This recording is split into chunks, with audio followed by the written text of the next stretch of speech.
Welcome back guys. आज हम लोग फिर से क्लास 10 का मैथ में प्रश्नावली 1.2 का बचा हुआ जो क्वेश्चंस है उस पर हम लोग आज पूरी तरह से चर्चा करेंगे और देखेंगे कि किस तरह से हम लोग जो सीखे हुए थे अभाज्य गुणनखंड विधि से एचसीएफ तथा एलसीएम निकालने, उन्हीं प्रश्नों को दूसरा तरीका से भी एग्जाम में पूछता है। उस तरीका को आज हम लोग फिर से देखेंगे और उसको हम लोग सोल्व करेंगे। तो आज हम लोग सीखेंगे अभाज्य गुणनखंड विधि से आज हम लोग सीखेंगे फिर से एचसीएफ ज्ञात करने, और उसके बाद एचसीएफ ज्ञात करने के बाद जो है हम लोग ज्ञात करने सीखेंगे सूत्र के माध्यम से एलसीएम। अर्थात आज हम लोग अभाज्य गुणनखंड के साथ साथ एलसीएम निकालने के लिए हम उसका फॉर्मूला का भी प्रयोग करेंगे। ये क्वेश्चंस अक्सर एग्जाम में पूछा जाता है, इसको बहुत ही इम्पोर्टेंट माना जाएगा। तो आइए हम लोग विचार करते हैं प्रश्नों पर। तो आते हैं, जैसे कि मान लीजिए कि हमारे पास एक प्रश्न है एनसीईआरटी का कि अभाज्य गुणनखंड विधि से 96 और 404 का एचसीएफ ज्ञात कीजिए और फिर इनका आप ज्ञात करके दिखाइए एलसीएम। तो पहले क्या बोला है कि अभाज्य गुणनखंड विधि से इतना इतना का एचसीएफ निकालना है, तब उसके बाद हम लोग को एलसीएम निकालना है। इसमें मैं क्या करूंगा कि एचसीएफ निकालने के लिए अभाज्य गुणनखंड विधि का प्रयोग करूंगा और एलसीएम निकालने के लिए मैं ये फॉर्मूला का प्रयोग करूंगा। तो आते हैं, देखते हैं। तो हमारे पास जो दो नंबर है 96 और 404, मैं इसको पहले लिख लेता हूं हल करके। तो हल में लिख लेते हैं कितना है 96 और 404। तो हम लोग 96 को और 404 का पहले कर लेंगे अभाज्य गुणनखंड, जो मैं कई बार आप सभी को पिछला वीडियो में भी बताया हूं, उसको आप जरूर देख लीजिए।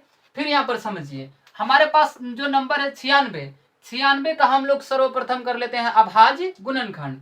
तो अगर हम 96 का अगर हम अभाज्य गुणनखंड करेंगे तो ये 96 कितना से काटा जाएगा, किन अभाज्य संख्या से काटा जाएगा, तो 2 से।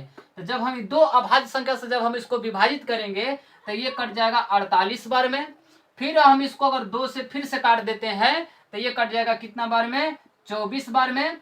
फिर इसको 2 से विभाजित अगर कर देते हैं तो ये कट जाएगा 12 बार में। फिर इसको 2 से विभाजित कर दीजिए तो कट जाएगा कितना बार में, 6 बार में। अब फिर 6 को अगर हम 2 से विभाजित कर देते हैं तो ये कट जाता है 3 बार में। इस तरह से हम लोग को विभाजित करने पर अभाज्य गुणनखंड के रूप में संख्या प्राप्त हो रहे हैं। अब हम इसको 3 से विभाजित कर देते हैं एक बार में। तो हम लोग को इस तरह से जो है 96 को विभाजित करने पर ये अभाज्य संख्या प्राप्त हुए। अब इन्हीं अभाज्य संख्याओं को हम लोग गुणनखंड के रूप में जाकर लिख देते हैं। तो आइए हम लोग इन सभी को अभाज्य गुणनखंड के रूप में लिख देते हैं। तो 1 2 3 4 5 दो 5 गो है, मैं उन सभी को गुणनखंड के रूप में लिख देता हूँ। तो 1 2 3 4 और ये हो गया 5। इस तरह से 5 2 है और 1 है 3। तो मैंने इन सभी को गुणनखंड अभाज्य गुणनखंड के रूप में मैंने क्या कर दिया, लिख दिया। अब मैं उसी तरह से 404 का अभाज्य गुणनखंड करूंगा और उसको मैं लिख देता हूं। तो आइए 404 पर चलते हैं। 404 का जब हम लोग अभाज्य गुणनखंड करेंगे तो ये 2 से कटेगा, तो 2 से कटेगा तो 2 दूना 4 और 0 का 0 और 2 दूना 4, 202 बार में पूरी तरह से कटा। अब इसको फिर मैं 2 से क्या कर देता हूं, काट देता हूं। तो कितना बार में, 2 एकम 2, 0 एकम 0, 2 एकम 2। अब हमारे पास मौजूद है 101। ये 101 जो है ये भी एक अभाज्य संख्या है। 101 भी एक अभाज्य संख्या है, अर्थात ये जो है स्वयं के अलावा एक और स्वयं के अलावा अन्य किसी दूसरी नंबर से नहीं कटेगा, इसलिए हम लोग इसको स्वयं से काट देते हैं तो एक बार में। तो 404 का अभाज्य गुणनखंड हम लोग को क्या प्राप्त हो रहा है, तो हम लोग को प्राप्त हो रहा है 2 गुने 2 गुने 101।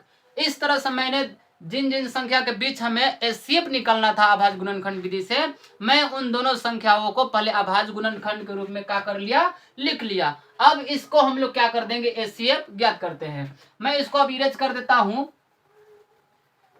अब समझिए एचसीएफ ज्ञात करने के लिए क्या करना है, तो हम लोग लिखेंगे अतः और लिखेंगे एचसीएफ ऑफ किसका किसका निकालना है, तो 96 और 404 का एचसीएफ निकालना है। 96 और 404 का, तो 96 और 404 का एचसीएफ निकालना है। तो एचसीएफ निकालने का मैंने क्या तरीका बताया था पिछला वीडियो में, कि ऐसी नंबर जो दोनों गुणनखंड में मौजूद होगा वो नंबर जो होता है एचसीएफ के रूप में लिखा जाता है। जैसे कि देखिए ऊपर के गुणनखंड में 2 है, नीचे के गुणनखंड में भी 2 है, तो आप इसको HCF में लिख दीजिए। फिर ऊपर के गुणनखंड में 2 है, नीचे के भी गुणनखंड में फिर से 2 है, इसको भी आप लिख दीजिए। ऊपर के गुणनखंड में फिर 2 है, लेकिन नीचे के गुणनखंड में अब 2 नहीं बचा है। ऊपर के गुणनखंड में फिर 2 मिल रहा है, लेकिन नीचे के गुणनखंड में अब कोई भी 2 कॉमन नहीं बचा हुआ है। अगला है 3। ऊपर के गुणनखंड में 3 है, लेकिन नीचे के गुणनखंड में कहीं भी 3 नहीं है, तो उसे नहीं उतारा जाएगा। हम उन्हीं संख्या को अब HCF में उतारते हैं जो दोनों गुणनखंड में मौजूद होता है। तो आइए इन दोनों को मल्टीप्लाई कर दीजिए, तो 2 दूना कितना हो जाएगा 4। यही 4 हमारा का बन गया HCF, अर्थात ये हमारा 4 जो है क्या कहलाएगा 96 और 404 का HCF कहलाएगा। तो होप है कि आप इसको भी समझ गए होंगे। अब मैं इस क्वेश्चन को निकालूंगा, क्या इस क्वेश्चन से क्या निकालूंगा LCM, लेकिन मैं LCM निकालने के लिए अभाज्य गुणनखंड का मदद नहीं लूंगा। मैं अभी यहाँ पर LCM निकालने के लिए फार्मूला का प्रयोग करूंगा।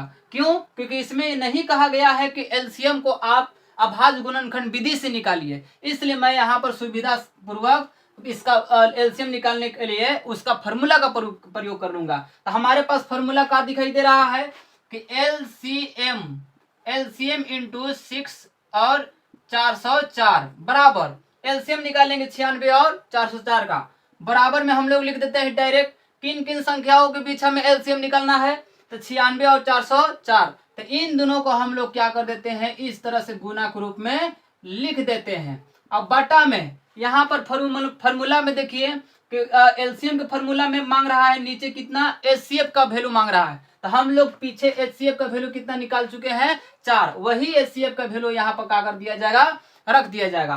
फिर इसको और इसको काट दीजिए, दोनों में से किसी को काट सकते हैं, दोनों कटेगा, ठीक है। तो किसी एक को ही काटना है, तो इसको अगर हम काटते हैं तो कितना बार में कटेगा, तो ये हो जाएगा 4 दूना 8 और ये हो जाएगा 16, इधर से चल जाएगा 16 और ये कटेगा कितना बार में 4 से, 4 चौका 16, 24 बार में डिवाइड हो गया। अब हम इस 404 और इस 24 को आपस में गुना कर देंगे, तो क्या मिल जाएगा, तो 404 और 24 को आपस में इस तरह से गुना कर लीजिए आप, 4 चौका 16, 4 0 तो कितना हो जाएगा 1 और 4 चौका 16। अब इसको में कीजिए तो 4 दूना 8, ये हो जाएगा 0 और कितना हो जाएगा 4 दूना 8, जोड़ दीजिए 4, ये 8 1 9 और ये हो जाएगा 6, 8 1 9। कितना हम लोग को इन दोनों को गुना करने पर मिला, हम लोग को मिल रहा है 96। तो यही हमारा हो गया क्या LCM। तो हम लोग फार्मूला के सहायता से हम लोग क्या कर लिए 96 और 404 का क्या निकाल लिए, LCM निकाल लिए। तो आपको आशा है कि आपको ये पूरा कॉन्सेप्ट समझ में आ गया होगा। आप चाहे तो इसी प्रकार से एक्सरसाइज का सारा प्रश्न क्या कर सकते हैं, बना सकते हैं। मैं फिर भी एक और क्वेश्चन पर बात करता हूं और उसको फिर से मैं आप लोग को सोल्व करके दिखलाता हूं। आइए अब मान लेते हैं कि 96 के जगह पर मेरे पास नंबर है 26 और यहाँ पर ले लेता हूं मैं 91। अब हम लोग को 26 और 91 के बीच मान लीजिए कि अभाज्य गुणनखंड विधि से HCF निकालना है और फिर उनका निकालना है LCM। मैं 26 और 91 का LCM मैं पिछला वीडियो में भी निकाल के दिखाया था, यहाँ पर भी फिर से निकालना है, लेकिन यहाँ पे LCM निकालने के लिए अभाज्य गुणनखंड का प्रयोग नहीं किया जाएगा, बल्कि उसका फार्मूला का प्रयोग किया जाएगा। तो आइए यहाँ पर देखते हैं, इसको चाहे तो आप उतार सकते हैं, है ना। अब अगला देखिए प्रश्न को, मैं इसे मिटा देता हूं।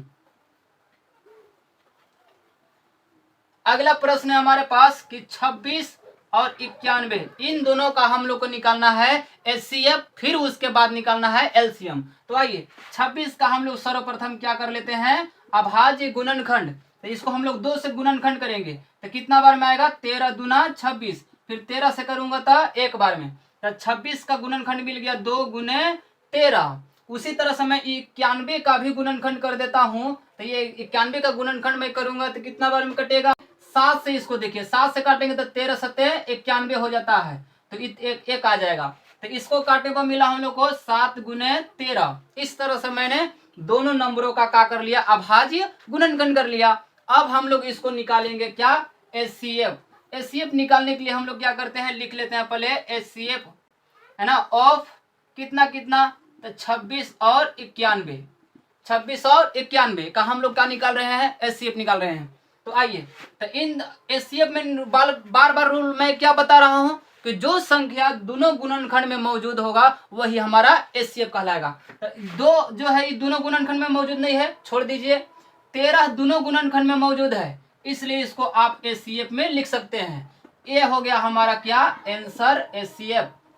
जो नंबर दोनों गुणनखंड में मौजूद है वो आपका एचसीएफ बनता है। अगला चलते हैं एलसीएम के लिए। तो एलसीएम के लिए कुछ नहीं करना है, लिख देंगे एलसीएम और लिखेंगे 26 और 91। इन दोनों का एलसीएम निकालना है।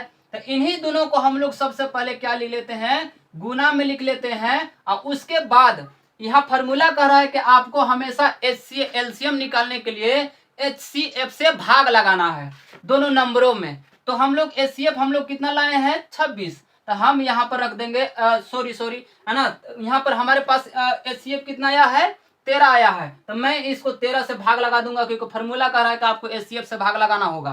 तो हमारे पास एचसीएफ है 13, तो मैं 13 से क्या कर देता हूँ भाग लगाता हूँ, 3 कटेगा कितना बार में 13 दूना 26। और ये 91 और 2 को मैं जब आपस में मल्टीप्लाई कर दूंगा तो कितना हो जाएगा 2 एकम 2 और 9 दूना कितना हो जाएगा 18। तो हमारे पास कितना आ गया मल्टीप्लाई होकर 182। तो हमारे पास एलसीएम कितना हो गया 182। तो आशा करते हैं कि आपको ये वीडियो बहुत ही पसंद आया होगा और आपको इस तरह से अभाज्य गुणनखंड विधि से एचसीएफ और उसकी सहायता से एलसीएम ज्ञात करने की प्रक्रिया पूरी तरह से समझ में आ गया होगा।